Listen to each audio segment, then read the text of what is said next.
Hai teman-teman, perkenalkan nama saya Jessica Putri Maharini dari kelas 8C, nomor absen 15. Saya akan menjelaskan tentang perbedaan kalimat bersinonim dan berantonim. Pada bagian ini, kita akan belajar bersama-sama tentang perbedaan antonim dan sinonim. Apa sih perbedaan antonim dan sinonim? Mari kita pelajari pada halaman selanjutnya. Perbedaan kalimat bersinonim dan berantonim. Antonim adalah kata-kata yang memiliki arti saling berlawanan, sementara sinonim adalah kata-kata yang memiliki makna sama atau mirip. Sifat-sifat atau jenis-jenis antonim. Yang pertama, antonim bersifat mutlak. Antonim dengan sifat mutlak berarti kedua satuan ujarannya memiliki makna yang saling berlawanan secara mutlak atau tidak bisa dibantah. Contohnya, mati, hidup. Mengapa kata mati berantonim dengan kata hidup? Karena antara hidup dan mati terdapat batas yang mutlak. Sesuatu yang hidup tentu tidak mati. Begitu juga dengan sesuatu yang mati, maka sudah tentu tidak hidup lagi. Walaupun dalam dunia kedokteran terdapat istilah koma, yaitu keadaan di mana seseorang yang tidak hidup tetapi juga belum mati. Hal tersebut karena yang masih hidup hanyalah detak jantungnya saja. Yang kedua, antonim bersifat relatif. Antonim bersifat relatif ini juga dapat disebut sebagai antonim gradasi. Hal tersebut karena masih terdapat tingkatan makna pada satuan ujaran tersebut. Tingkatan makna tersebut tidak mempunyai batas yang jelas antara satu dengan yang lainnya. Maka dari situlah disebut relatif. Contohnya kaya miskin. Sebutan kaya dan miskin mempunyai makna relatif. Kriteria atau standar kaya dan miskin hingga saat ini belum mempunyai batasan yang jelas.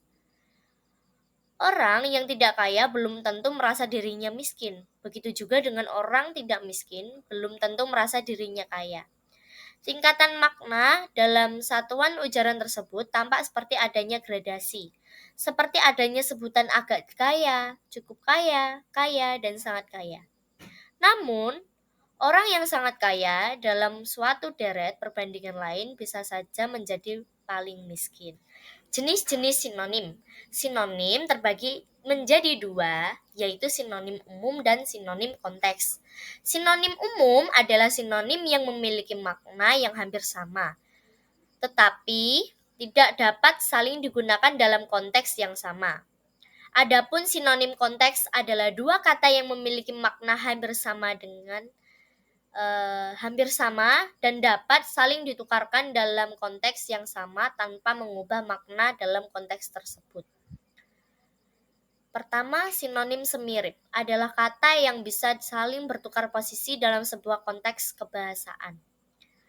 Pertukaran ini dilakukan tanpa mengubah makna dalam sebuah leksikal dan struktural, terutama dalam rangkaian kalimat, kata, klausa, dan frasa terhadap kalimat yang dibuat. Kedua, sinonim mutlak adalah kata yang bisa saling bertukar posisi atau tempat dalam sebuah konteks kebahasaan apa saja tanpa mengubah leksikal dan struktural, terutama dalam rangkaian kalimat, kata, klausa, dan frasa terhadap kalimat yang dibuat. Yang ketiga, sinonim selingkung adalah kata yang bisa saling bertukar posisi atau tempat dalam sebuah konteks kebahasaan tertentu tanpa mengubah leksikal dan struktural. Contoh antonim: susah sama dengan senang, siang sama dengan malam, positif sama dengan negatif, muka sama dengan belakang, laki-laki sama dengan perempuan. Contoh sinonim: menatap sama dengan memandang, indah sama dengan elok, teratur sama dengan terata, bertemu sama dengan berjumpa, bunga kecubung sama dengan bunga lonceng.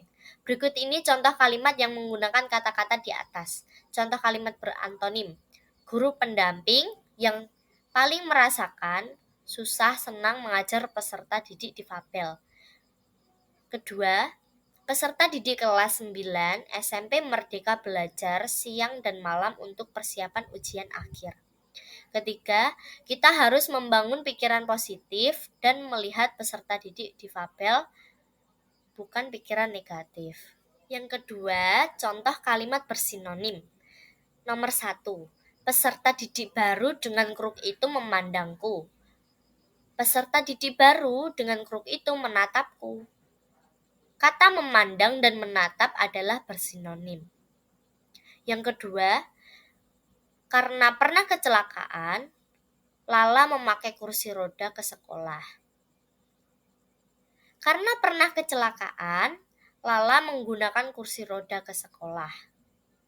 Kata memakai dan menggunakan adalah bersinonim. Yang ketiga, sampai bertemu minggu depan, kata Bu Guru. Sampai berjumpa minggu depan, kata Bu Guru. Kata bertemu dan berjumpa adalah bersinonim juga. Sekian hanya ini yang bisa saya sampaikan. Terima kasih. Bye-bye.